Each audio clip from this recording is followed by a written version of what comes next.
بسم اللہ الرحمن الرحیم۔ السلام علیکم۔ 10 بہن بھائیوں میں سب سے چھوٹا تھا۔ سارا دن سڑکوں پر بیٹھ کر جوتے پالش کرتا تھا اور ایک بڑی گاڑی والے صاحب روزانہ مجھ سے جوتا صاف کرواتے۔ اور ایک دن مجھے سبز نوٹ پکڑایا تو میں نے کہا صاحب اس کی مجھے کتابیں خرید دو، اور اس نے کتابیں بھی خریدی اور اسکول میں داخل بھی کروا دیا، اور میں دل لگا کر محنت کرنے لگا اور میں 10ویں جماعت کا امتحان دے چکا تھا۔ ایک دن جوتے پالش کر رہا تھا کہ وہی صاحب بڑی گاڑی سے اترے اور میرے گلے میں پھولوں کے ہار ڈالنے لگے اور لوگ جمع ہو چکے تھے۔ پتہ چلا کہ میں نے تو ایک نظر اماں پر ڈالی تو میرا کلیجہ منہ کو آیا تھا، اور میری ماں کی عمر محض 40 سال تھی، مگر بچے پیدا کر کے ان کا جسم بے ڈھال ہو چکا تھا۔ نئی قسم کی بیماریاں ان کو ہو گئی تھی، اور جس کی وجہ سے ہر وقت وہ بستر پر ہی لیٹی رہتی تھی۔ میں نے خاموشی سے اپنا سامان اٹھایا تھا اور ایک نظر باقی بہن بھائیوں پر ڈالی تھی، اور چپ چاپ گھر سے نکل گیا تھا۔ مجھے تعلیم حاصل کرنے کا بہت شوق تھا، مگر غربت نے مجھے اس چیز کی اجازت نہیں دی تھی کہ میں سیدھا مین روڈ کی طرف بڑھا تھا، اور بعض اوقات دل خون کے آنسو روتا تھا۔ کئی بار میرے دل میں خواہش پیدا ہوتی تھی کہ میں اماں سے بات کروں اور آپ مجھے اسکول ڈال دیں۔ میں تعلیم حاصل کرنا چاہتا ہوں، مگر مجھے معلوم تھا میرے لیے بہت مشکل ہو جائے گی، اور ابا بھی ناراض ہوں گے اور اماں بھی بات نہیں کریں گی۔ اس لیے میں نے اپنے لبوں کو سی لیا تھا، اور بے وجہ اپنے ماں باپ کو تنگ نہیں کرنا چاہتا تھا، اور وہ پہلے ہی بہت پریشان تھے اور ان کی پریشانی مجھ سے دیکھی نہیں جاتی تھی۔ اور مین روڈ پار کر کے میں فٹ پاتھ پر بیٹھ گیا اور اب انتظار کرنے لگا تھا کہ کوئی آئے تو اس کے جوتے پالش کر سکوں اور اس کے بدلے اجرت حاصل کر کے اپنا گھر کا گزارا کر سکوں۔ میرے علاوہ بھی اور بھائی تھے، مگر کسی کو بھی گھر کی پرواہ نہیں تھی۔ سب کما رہے تھے اور اپنی جیب بھر رہے تھے۔ صرف ایک واحد میں تھا جو اپنی کمائی سیدھا جا کر اپنی ماں کی ہتھیلی پر رکھتا تھا۔ اس کی بدولت وہ اپنی دوائی منگواتے تھے اور گھر کا تھوڑا بہت راشن، ورنہ کسی اور بھائی نے اس طرف دیکھنا گوارا ہی نہیں کیا تھا۔ میری 3 بہنیں تھے اور تینوں کو رخصت بھی کرنا تھا۔ میں بہت چھوٹا تھا، مگر اس کے باوجود میرے دماغ میں مختلف قسم کی باتیں چلتی رہتی تھے، اور ابھی چند ہی لمحے گزرے تھے کہ جب ایک چمچماتی ہوئی گاڑی میرے سامنے آ کر رکی تھی، اور میں نے امید بھری نظروں سے گاڑی کی طرف دیکھا تھا۔ کاش کوئی باہر آئے اور مجھ سے جوتے پالش کروا لے۔ شاید قبولیت کی گھڑی تھی۔ گاڑی کا دروازہ کھلا تھا اور ایک آدمی عجلت بھرے انداز میں باہر آیا تھا اور جوتا میرے سامنے رکھتے ہوئے بولا، جلدی سے پالش کر دو، مجھے دیر ہو رہی ہے۔ اس کی بات سن کر میں نے فوراً اپنے ہاتھ میں جوتا اٹھا لیا تھا اور اچھی طرح اس کو چمکانے لگا تھا تاکہ یہ آدمی دوبارہ ضرور آئے۔ دونوں جوتے پالش کر کے میں نے اس کے سامنے رکھے تو وہ 100 روپے نکال کر میری طرف بڑھا چکا تھا، اور میں نے فوراً ہی پیسے واپس کرنے چاہے تھے، مگر وہ اشارے سے منع کر کے دوبارہ گاڑی میں بیٹھ گیا تھا۔ خدا کا احسان تھا یا میری دعا، اللہ تعالی نے پہلی ہی کمائی آج زیادہ رکھی تھی، اور میں مسلسل رب العالمین سے دعا کیے جا رہا تھا کہ آج کچھ زیادہ پیسے آ جائیں تو میں بھی اپنے لیے کچھ خرید لوں گا، مگر ایسا کہاں ممکن تھا۔ وقت گزرتا جا رہا تھا، لیکن آج گاہک کوئی نہیں آیا تھا۔ شام 5 بجے کے وقت ایک آدمی 2 بچوں کی چپل لے کر آیا تھا اور میری طرف بڑھاتے ہوئے بولا، ٹانکا لگاتے ہو؟ میں نے سر کو نفی میں ہلایا تو وہ یکدم غصے سے بولا، تو پھر یہ اپنا سامان لے کر کیوں بیٹھے ہو؟ بے وجہ لوگوں کو گمراہ کر رہے ہو، ابھی تمہارا سامان ہٹواتا ہوں۔ اس آدمی کی بات سن کر مجھے سانپ سونگھ گیا تھا، اور میں اس آدمی کو دیکھتے ہوئے بولا، نہیں بھائی، میں نے ٹانکے کا سامان رکھا ہی نہیں ہے، میں لوگوں کا جوتا پالش کرتا ہوں، میرا شروع سے یہی کام ہے۔ میری گھبراہٹ کا فائدہ اٹھاتے ہوئے اس نے اچانک ہی میرا سامان اٹھایا تھا اور زور سے زمین پر پھینک دیا تھا، اور میری دونوں پالش کھل کر ایک طرف کو گری تھی اور برش بھی دور جا گرے تھے۔ اور ابھی میں کچھ سمجھتا اس سے پہلے ہی وہ میرے چہرے پر تھپڑ مارتے ہوئے بولا، آئندہ کے بعد کسی کو گمراہ کیا تو اس سے بھی برا حال کروں گا، سمجھ آئی؟ یہ کہتے ہی وہ آدمی آگے چلا گیا تھا، اور جبکہ میں نے آنکھوں میں آئی ہوئی نمی کو صاف کیا تھا اور جلدی سے سامان سمیٹنے لگا تھا، میرے دل و دماغ بالکل کام نہیں کر رہا تھا۔ یہ دنیا کتنی ظالم ہے، اور یہاں پر کوئی غریب عوام سکون سے رہ ہی نہیں سکتی۔ میں نے جلدی جلدی سامان سمیٹ لیا تھا، اور چھٹی کا وقت بھی ہو رہا تھا، اس لیے میں نے گھر کی راہ لی تھی۔ مگر جیسے ہی میں گھر میں داخل ہوا، سامنے کے منظر نے میری روح خوش کر دی تھی۔ میری اماں کی طبیعت خراب ہو رہی تھی، اور ان کو سانس بھی بہت مشکل سے آ رہا تھا۔ میں فوراً ان کے پاس گیا تو وہ مجھے دیکھتے ہوئے بولی، قاسم، مجھے بہت درد ہو رہا ہے، میں کیا کروں؟ مجھے کچھ سمجھ نہیں آ رہا، اور میں ان کو سہارا دیتے ہوئے بولا، اماں ہم ہسپتال چلتے ہیں، تم ٹھیک ہو جاؤ گی، اور میں بڑے بھائی کو بلا کر لاتا ہوں۔ جبکہ اماں اشاروں سے منع کرنے لگے تھے، مگر میں نہیں روکا تھا، اور میں فوراً کمرے میں آیا تو وہ موبائل استعمال کر رہے تھے، اور میں ان کو دیکھتے ہوئے بولا، بھائی، اماں کی طبیعت بہت خراب ہو رہی ہے، انہیں ران میں بہت درد ہو رہا ہے۔ اور جبکہ وہ میری طرف دیکھتے ہوئے بولے، ارے ہمدرد انسان زیادہ ہی لگ رہی ہے تو خود لے جاؤ، میرے پاس کیوں آئے ہو؟ اور جبکہ میں ان کو دیکھتے ہوئے بولا تھا، آپ کے پاس گاڑی ہے، اماں کو بائک پر لے چلتے ہیں۔ کیا ہو گیا بھائی؟ ہماری ماں مر جائے گی۔ ان کو رسپانس نہ دیتا دیکھ کر میں تڑپ کر بولا تھا، جبکہ وہ ہاتھ چلاتے ہوئے بولا، میرا دماغ چاٹنے کی ضرورت نہیں ہے، ان کی طبیعت تو ہر آئے دن خراب رہتی ہے، اور بے وجہ اتنا وزن بڑھا لیا ہے، اور خود کی فکر نہیں، اور الزام ہم پر لگاتے ہیں۔ یہ کہتے ہی وہ کروٹ بدل چکا تھا، جبکہ میں تڑپ کر باہر آیا تھا، اور اماں کی حالت بہت خراب ہو رہی تھی، میری جان حلق میں اٹک چکی تھی۔ ایک نظر اماں پر ڈال کر میں گھر سے باہر کی طرف بڑھا تھا۔ خدا کا شکر تھا کہ ساتھ والے خورشید بھائی کا رشکہ کھڑا ہوا تھا۔ میں نے فوراً ان سے بات کی تھی، اور اماں کو اندر لینے آ گیا تھا، جبکہ اماں اب ہاتھ پاؤں چھوڑ چکے تھے۔ بہنیں بھی اب پاس آ کر ان کو ہلا رہی تھی، لیکن انہیں ہوش آ ہی نہیں رہا تھا، اور میں نے بہت مشکل سے اماں کو جھنجھوڑا تھا، جس کی وجہ سے انہیں نے مندی مندی آنکھیں کھولی تھی۔ میرا بھائی اندر ہی لیٹا ہوا تھا، اور لیکن اس کو کوئی فکر ہی نہیں تھی، اور اس کو صرف اپنے آپ سے سروکار تھا۔ دونوں بہنیں اور میں نے مل کر اماں کو بہت مشکل سے کھڑا کیا تھا، اور انہیں باہر کی طرف لے کر بڑھا تھا، اور ان سے بالکل چلا نہیں جا رہا تھا، اور آدھے راستے میں وہ بری طرح گر بھی گئی تھی، مگر میں ہمت نہیں ہارا تھا، زبردستی ہی صحیح انہیں باہر لے آیا تھا، اور رشکے میں ڈال کر سیدھا قریبی ہسپتال کی طرف بڑھا تھا۔ دل خون کے آنسو رو رہا تھا، مجھے اپنی ماں سے زیادہ اور کوئی عزیز نہیں تھا۔ مختصر مسافت کے بعد گاڑی ایک جھٹکے سے رکی تھی، فوراً ہی اماں کے لیے سٹریچر آ گیا تھا، اور میں نے انہیں سٹریچر پر ڈالا تھا، اور سیدھا اندر ایمرجنسی وارڈ کی طرف لے کر بھاگا تھا۔ آنکھوں سے بھل بھل آنسو بہ رہے تھے۔ ڈاکٹر نے انہیں فوراً ایڈمٹ کر لیا تھا۔ میں کوریڈور میں کھڑا پریشانی کے عالم میں ٹہل رہا تھا کہ جب سامنے سے مجھے ابا آتے ہوئے نظر آئے تھے۔ میں نے بے اختیار سکون کا سانس خارج کیا تھا، کیونکہ مجھے اب پیسوں کی فکر ستانے لگی تھی۔ ابا میرے پاس قریب آئے اور مجھے دیکھتے ہوئے بولے، کیا ہوا قاسم، تمہاری ماں کہاں پر ہے؟ ان کا فکر مند لہجہ سن کر مجھے سکون ملا تھا، اور میں ایمرجنسی وارڈ کی طرف اشارہ کرتے ہوئے بولا، ابا ان کی حالت بہت خراب ہو رہی ہے، اور بڑے بھائی کو میں نے کہا کہ انہیں ہسپتال لے چلتے ہیں، مگر انہیں اپنے آپ سے ہی فرصت نہیں۔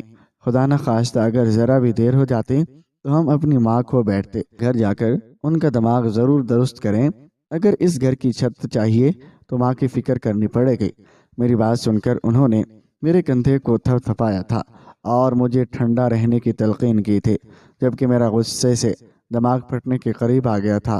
چند لمحوں بعد ڈاکٹر صاحب باہر آ گئے تھے، اور آتے ساتھ ہی انہوں نے بابا کو جھڑک دیا تھا، اور یہ آپ نے پیشنٹ کا کیا حال کر دیا ہے، وہ اپنے پاؤں پر ٹھیک طرح سے کھڑے نہیں ہو سکتے۔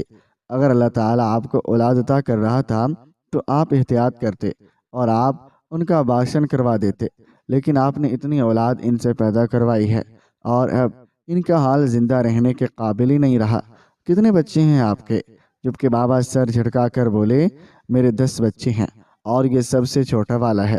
میری طرف ایک نظر ڈال کر انہوں نے افسوس سے سر جھٹکا تھا، اور ابا کو دیکھتے ہوئے بولے، بہتر ہوگا کہ ان کی خوراک اور ان کو ہر ذہنی اذیت سے دور رکھا جائے، ورنہ آپ اپنی بیوی کو کھو دیں گے۔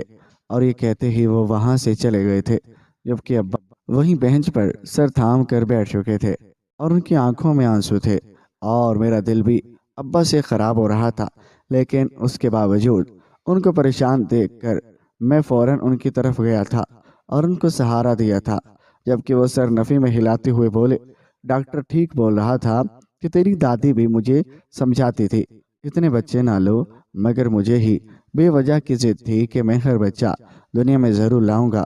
اور اب انجام دیکھو، میری اپنی بیوی میرے قابل نہیں رہی، اور جن اولادوں کو میں نے پیدا کیا وہ میری بیوی کی قدر تک نہیں کر رہے، اور ان کا لہجہ ٹوٹا ہوا تھا، اور جبکہ میں نے بھی غصے سے سر جھٹکا تھا۔ اور امی کی چھٹی رات 10 بجے کے قریب ہوئی تھی، اور انہیں ویل چیئر پر لے کر ہم باہر آئے تھے، اور وہ مجھے مسلسل سر پر ہاتھ پھیر کر دعائیں دیے جا رہی تھی، میرا بچہ افسر بنے گا، اور مجھے یقین ہے میرا بچہ بہت آگے جائے گا، اور اس نے آج جس طرح میری جان بچائی ہے وہ کامیاب ضرور ہوگا۔ وہ جھولی اٹھا اٹھا کر روتے ہوئے مجھے دعائیں دے رہے تھے، اور جبکہ بس میں ان کو دیکھتا جا رہا تھا۔ میری ماں میرا کل سرمایہ تھے، اور آج انہیں کچھ ہو جاتا تو میں جیتے جی مر جاتا، اور میرا ان کے علاوہ اور کوئی نہیں تھا۔ پوری رات میں ان کے سرہانے پر ہی بیٹھا رہا تھا، بہنیں بھی ان کی خدمت کر رہی تھی، لیکن میں ان کے سر کے پاس سے نہیں ہٹا تھا، کہیں میری ماں کی طبیعت دوبارہ خراب نہ ہو جائے۔ اور ابا نے گھر آ کر تمام بھائیوں کو خوب لتاڑا تھا، اور شرم سے ڈوب مرو، اگر یہ عورت نہ ہوتی تو تم سب کبھی بھی دنیا میں نہیں آتے۔ اور جب کہ وہ سب شرمسار ہو کر سر جھکا چکے تھے، خاص کر بڑے بھائی، ان کو دیکھ کر سوائے مجھے غصے کے اور کچھ نہیں آ رہا تھا۔ اور اگلی صبح کا سورج پوری آب و تاب سے روشن ہوا تھا، اور اماں کو چھوڑ کر کام پر جانے کا میرا بالکل دل نہیں چاہ رہا تھا، مگر جب بہنوں نے مجھے مطمئن کر دیا، تم جاؤ، ہم ان کا خیال رکھیں گے، تب کہیں مجھے راحت ملی تھی۔ اور اماں سے اجازت لے کر میں اپنا سامان لیے دوبارہ فٹ پاتھ کی جانب بڑھ گیا تھا، اور کل کی طرح آج بھی وہی گاڑی کچھ دیر بعد آ کر میرے سامنے رکے تھے، اور وہی آدمی کافی تیزی میں باہر نکلا تھا اور میری طرف جوتا بڑھاتے ہوئے بولا، میری جلدی سے کل کی طرح اچھی پالش کر دو، مجھے دیر ہو رہی ہے۔ اور ان کی بات سن کر میں نے جلدی جلدی جوتے پالش کیے اور ہاتھ اٹھا لیے تھے، اور تیزی سے ان کو چمکانے لگا تھا۔ تھوڑی دیر بعد جب میں نے ان کے سامنے جوتے رکھے تو انہوں نے 100 کے 2 نوٹ میری طرف بڑھائے تھے، اور میرے سر میں ہاتھ پھیرتے ہوئے جلدی سے گاڑی میں بیٹھ کر نکل گئے تھے، اور میں نے بے اختیار آسمان کی طرف دیکھ کر اللہ کا شکر ادا کیا تھا، اور وہیں بیٹھ کر اب مزید گاہک کا انتظار کرنے لگا تھا، لیکن وقت طویل ہو رہا تھا اور کوئی نہیں آ رہا تھا۔ میری ماں کی طبیعت خراب تھی، اور میں ان کے لیے اچھی خوراک لینا چاہتا تھا، اس لیے میں نے سامان ہاتھ میں اٹھا لیا تھا، اور اب گلی گلی میں چکر کاٹنے لگا تھا، بلند آواز میں پالش والے کی آواز لگا رہا تھا، اور آنکھوں میں آنسو آ رہے تھے، دل کٹ رہا تھا، مگر میں بے بس تھا، مجھے روزی روٹی کمانی تھی، اور خدا کا احسان تھا کہ آج مجھے 500 روپے تک کام مل گیا تھا، اور جس کی بدولت میں نے واپسی پر اماں کے لیے جوس تھوڑے پھل لے لیے تھے۔ اور میں گھر میں داخل ہوا تو ابا کی بہن آئی ہوئی تھی، اور مجھے دیکھتے ہوئے وہ شروع ہو گئی، ارے اسے کیوں جوتے کے کام پر لگایا ہوا ہے، کسی فیکٹری میں لگا دو، وہاں پر لوڈنگ کا کام کر لے گا۔ اور تمہیں معلوم ہے رخشندہ، میرے دیور کا بیٹا سلیم، وہ بھی یہی کام کرتا ہے، اور اچھا مہینے کا کما رہا ہے۔ جبکہ میری اماں سر نفی میں ہلاتے ہوئے بولی، نہیں باجی، میرا بچہ یہی سامان لے کر باہر جاتا ہے، اور تو میری جان سولی پر اٹکی رہتی ہے، اور میں نہیں چاہتی کہ میری اولاد فیکٹری کے دھکے کھائے۔ کچھ عرصہ تک اس سے یہی کام کرواؤں گی، جیسے میرا لاڈلا قد نکالے گا یہ اپنے ابا کے ساتھ کارخانے چلا جائے گا، اور میں اسے کسی بھی ایسے کام میں نہیں ڈالنا چاہتی جس میں میرا بچہ تھکے۔ اماں کی بات سن کر میں مسکرایا تھا۔ پھل اور جوس میں نے سیدھا جا کر کچن میں رکھ دیے تھے، کیونکہ کسی سے بھی بھیت نہیں تھی کہ اماں کی لائی ہوئی چیز کھا جائے۔ اور پھپھو کافی دیر تک بیٹھی رہی تھی، اور پھر اماں کو اپنی صحت کا خیال رکھنے کی تلقین کر کے چلی گئی تھی، اور ان کو جاتے ہی میں پھل فروٹ لے آیا تھا اور اماں کو کاٹ کر دینے لگا تھا، اور مجھے دیکھتے ہی وہ غصے سے بولی، تم اپنے لیے کچھ لے آتے، یہ سب کیوں لائے ہو؟ جبکہ اس بار میں ڈپٹ کر بولا تھا، بس چپ ہو جاؤ اور اسے کھائیں، آپ کو اپنی فکر ہے ہی نہیں، جبکہ وہ مسکراتے ہوئے پھل کھانے لگی تھی اور میرا دل سکون سے بھرنا شروع ہو گیا تھا۔ وقت دھیرے دھیرے گزرتا جا رہا تھا اور اب ہر روز میں اپنی کمائی سے کچھ نہ کچھ بچا کر اماں کے لیے لے آتا تھا۔ آج معمول کا ہی دن تھا۔ میں فٹ پاتھ پر ہی بیٹھا ہوا تھا اور جب اچانک اس آدمی کی گاڑی میرے سامنے آ کر رک گئی تھی اور وہ گاڑی سے باہر آیا تھا اور جوتے سامنے رکھے تو میں نے معمول کے مطابق جلدی سے ہاتھ اٹھا لیے تھے اور فوراً انہیں پالش کرنے لگا تھا۔ پالش کر کے میں نے انہیں جوتے تھمائے اور تو انہوں نے سبز نوٹ میری طرف کافی سارے بڑھائے تھے اور مجھے دیکھتے ہوئے بولے، اپنا خیال رکھنا اور اپنے لیے کپڑے وغیرہ لے لینا۔ جبکہ میں ان کا ہاتھ تھام کر بولا تھا، انکل اگر آپ مجھے ان پیسوں کی کتابیں خرید دیں جو آپ کو لگے کہ میں پڑھ سکتا ہوں تو آپ کی بہت مہربانی ہوگی۔ میرے سوال پر اچانک ہی وہ میرے برابر میں بیٹھ گئے تھے اور مجھے دیکھتے ہوئے بولے، سکول نہیں جاتے تم؟ میں نے سر کو نفی میں ہلایا تو وہ اپنی جگہ سے کھڑے ہو گئے تھے اور مجھے دیکھتے ہوئے بولے، اچھا آؤ میں تمہارے کسی سکول میں ہی داخلہ کروا دیتا ہوں اور پھر تم آرام سے اپنی تعلیم بھی حاصل کرتے رہنا اور اپنا یہ کام بھی کر لینا۔ میں تھوڑی پریشان ہوا تھا مگر پھر خاموشی سے بیٹھ گیا تھا اور انہوں نے پاس ہی سکول میں میرا ایڈمیشن کروا دیا تھا اور میری آنکھوں کے سامنے انہوں نے پورے سال کی فیس دی تھی اور اپنا نمبر بھی ان کو دیتے ہوئے بولے، آپ اس بچے کو بالکل پریشان نہیں کریں گے، آپ کو باقاعدگی سے سال بھر کی فیس دوبارہ دے دی جائے گی۔ جبکہ اسکول والوں کو بھلا کیا اعتراض ہو سکتا تھا اور انہوں نے فوراً ہی حامی پر لی تھی اور اب معمول کے مطابق میں صبح اسکول جاتا تھا اور چھٹی کے بعد پالش لے کر فٹ پاتھ پر بیٹھ جاتا تھا اور بعض بچے میرا مذاق اڑاتے تھے، ارے یہ تو فٹ پاتھ پر بیٹھ کر پالش کرتا ہے، ہمارا بھی کر دو، مگر میں کسی کی نہیں سنتا تھا۔ مجھے اپنی تعلیم مکمل کرنے تھے اور میں زیادہ نہیں مگر میٹرک ضرور کرنا چاہتا تھا۔ میں نے سن رکھا تھا کہ جو لوگ تعلیم یافتہ ہوتے ہیں انہیں نوکری بھی اچھی مل جاتی ہے اور وہ معاشرے کے ساتھ قدم سے قدم ملا کر بھی چلتے ہیں۔ ایڈمیشن کے بعد گھر میں کافی واویلا مچایا گیا تھا۔ ابا کی بہنیں، چچا سب نے مجھے ڈانٹا تھا کہ کسی بھی راہ چلتے کے ساتھ تم گاڑی میں بیٹھ گئے اور اس نے تمہارا ایڈمیشن کروا دیا، یہ بھلا کون سا مذاق ہے؟ مگر میں نے کسی کی بات کا جواب نہیں دیا اور اماں بھی خفا ہوئی تھے، یہ طریقہ اچھا نہیں ہوتا۔ یہ خیرات ہوئی مگر میں پھر بھی چپ رہا تھا اور مجھے تعلیم چاہیے تھی اور میں کسی بھی قیمت پر تعلیم حاصل کرنا چاہتا تھا۔ وقت دھیرے دھیرے گزرتا جا رہا تھا اور میں 9ویں جماعت میں آ چکا تھا اور اب میرا ارادہ کسی اچھی جگہ پر کام کرنے کا تھا۔ مگر فی الحال 9ویں کے امتحان ہونے والے تھے، بورڈ کا مسئلہ تھا، میری جان حلق میں اٹکی ہوئی تھی اور میں ہر روز فٹ پاتھ پر بیٹھ کر بھی اپنی پڑھائی کرتا رہتا تھا اور اللہ سے دعا کرتا تھا کہ اے میرے مالک، مجھے بورڈ میں پاس کروا دینا، میں میٹرک کرنا چاہتا ہوں اور مجھے مایوس مت کرنا۔ جبکہ میری دعائیں تھیں، یا اللہ تعالیٰ کی مدد، 9ویں کے امتحانات کا رزلٹ میرا بہت اچھا آیا تھا اور میں نے اپنے پورے اسکول میں ٹاپ کیا تھا، تمام بچوں سے اول آیا تھا۔ اسکول کے انتظامیہ نے مجھے خوب سراہا تھا اور میں نے دل سے دعا کی تھی وہ آدمی ایک بار مجھ سے دوبارہ مل لے جس کی بدولت آج میں اتنی عزت پا رہا ہوں۔ اور اس آدمی نے ایڈمیشن کے بعد دوبارہ اس روڈ کا رخ کیا ہی نہیں تھا اور وہ کون تھا، کہاں سے آیا تھا، میں نہیں جانتا تھا۔ کئی بار میں نے پرنسپل سر سے بات کرنے کی ہمت کی مگر مجھ میں اتنا کانفیڈنس ابھی پیدا نہیں ہوا تھا اور میں براہ راست جا کر ان سے اپنے ڈونر کا پوچھ لیتا۔ وقت اور تیزی سے گزر رہا تھا، اب 10ویں کے امتحانات قریب تھے اور اماں کی حالت مزید خراب رہنے لگی تھی۔ 4 بھائیوں کی شادی ہو گئی تھی، فیملی بڑھ چکی تھی، مگر خدا کا شکر تھا کہ وہ لوگ اپنی بیویوں کا اور اپنا خرچہ خود برداشت کرتے تھے، اس لیے ہمیں کسی بھی قسم کی پریشانی نہیں ہوئی تھی اور بہنوں کی بھی شادی ہو گئی تھی۔ صرف میں اور ایک بھائی اور رہتا تھا اور اس کا زیادہ تر رجحان ابا کے ساتھ ہی تھا اور میں اماں کے ساتھ لگا رہتا تھا۔ آج معمول کا ہی دن تھا اور پہلا پرچہ میں دے چکا تھا اور اب آگے کے پرچے دینے باقی تھے۔ آج میں نے اماں کے پاؤں کی خوب مالش کی تھی اور ان کے پاؤں جو سوج چکے تھے اور اب ان کی سوجن کم ہونے لگی تھی اور انہوں نے بہت محبت سے میرے سر میں ہاتھ پھیرا تھا اور مجھے دیکھتے ہوئے بولی تھی، تجھے پتہ ہے جب تو پیدا ہونے والا تھا گھر میں خوب ہنگامہ ہوا تھا اور یہ عورت نہیں بلکہ کوئی مشین ہے۔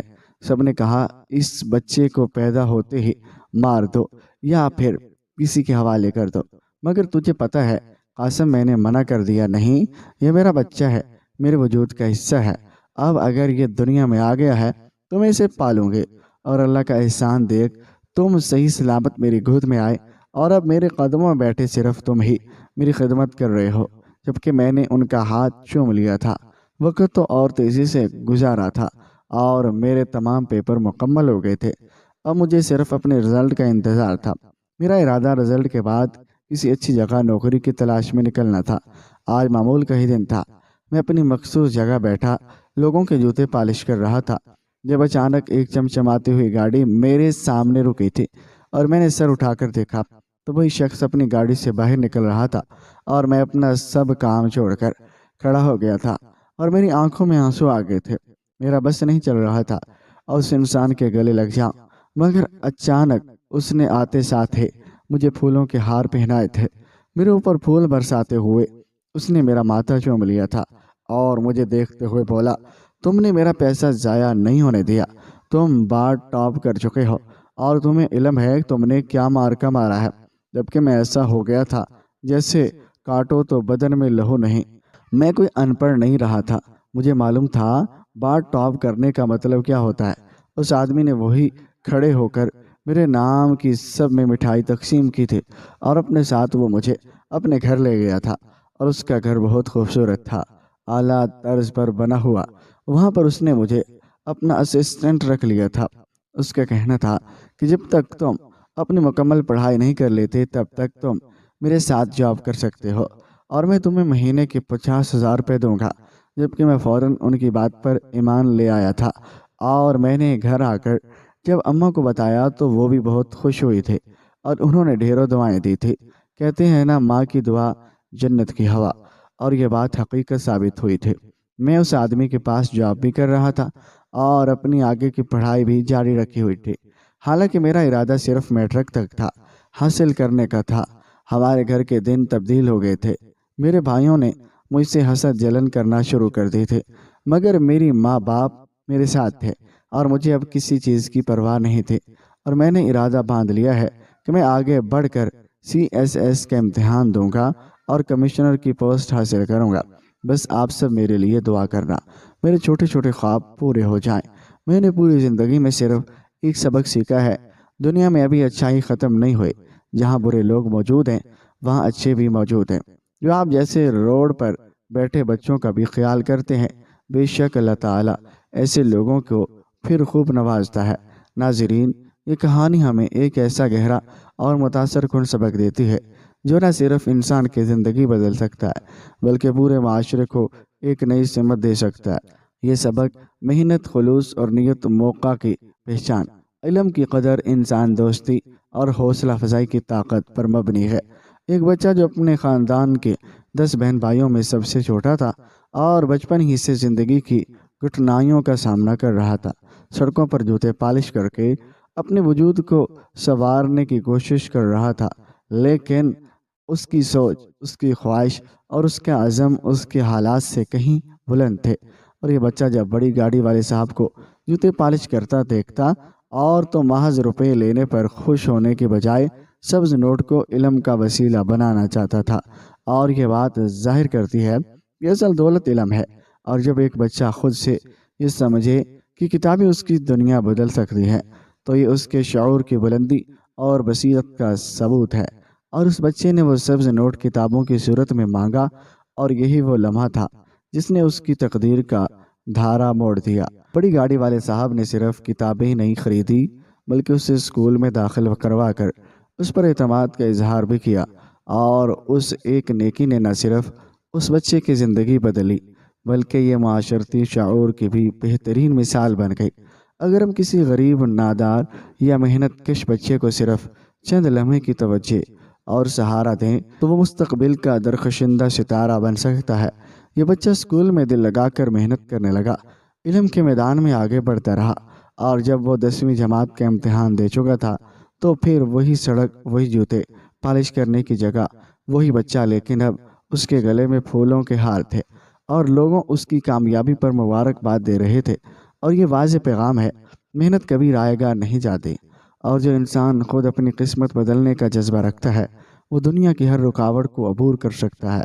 اور اس کہانی سے ہمیں یہ بھی سیکھنے کو ملتا ہے، کسی کی مدد صرف خیرات دینے سے نہیں ہوتی، بلکہ اصل مدد تب ہوتی ہے جب آپ کسی کو اپنے پیروں پر کھڑا ہونے کا موقع دیں، اس کی تعلیم کا انتظام کریں اور اس کی خودی کو مجروح کیے بغیر اس کا ہاتھ تھامیں اور اسے یہ احساس دلائیں وہ بھی اہم ہے اور وہ بھی قابل ہے اور وہ بھی کچھ کر سکتا ہے۔ معاشرے کو ایسے ہی شعور رکھنے والے افراد کی ضرورت ہے جو دوسروں کے لیے روشنی کا مینار بنے، اور اس بچے کی مثال ہمیں یہ بھی سکھاتی ہے کہ غربت، محرومی اور مجبوری انسان کے خوابوں کو کچل نہیں سکتی جب تک کہ انسان خود ہار نہ مانے۔ وہ چھوٹا سا لڑکا جوتے پالش کرتے ہوئے بھی خواب دیکھ رہا تھا، اور جب اسے موقع ملا تو اس نے ان خوابوں کو حقیقت میں بدلنے کی ٹھان لی۔ اور اس کا کردار یہ بھی بتاتا ہے کہ عزت نفس اور خودداری انسان کی اصل پہچان ہوتی ہے، کیونکہ اس نے خیرات مانگنے کے بجائے تعلیم کے لیے مدد مانگی، اور یہی رویہ اس کی کامیابی کی بنیاد بنا۔ معاشرے میں موجود ہر فرد کو اس کہانی سے سیکھنا چاہیے۔ ہمیں غربت زدہ بچوں کو صرف رحم کی نگاہ سے نہیں دیکھنا چاہیے، بلکہ انہیں آگے بڑھنے کے لیے علم، اعتماد اور حوصلے کی روشنی دینی چاہیے۔